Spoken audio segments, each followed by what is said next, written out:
په خوست کې له 350 بېوزله کورنیو سره د اوړو په یاده مرسته کې هره کورنۍ ته یوه بوجۍ شامله ده چې د پلازمېنې کابل څخه د راغلي پلاوي پښتون کې ورته وویشل شوه.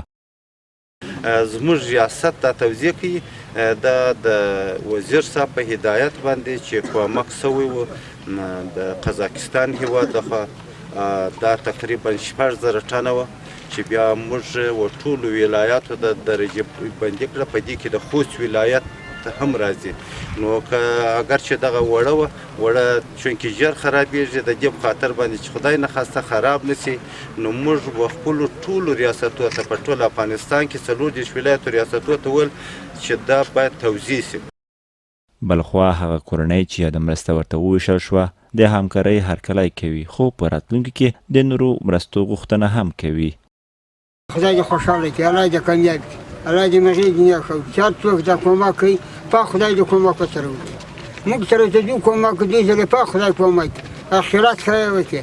خو قسم ته که درګه د کېدم هغه دو چې خدای هم دې بیمون هم د خدای نه کوکه یعنې قسم ته د کریې په هغه کې پرېت یم په کلا کې والا. یاده مرسته د طبیعي پیښو پر وړاندې د مبارزې ریاست له لوري له کابله راغلي پلاوي پښتون کې وویشل شوه.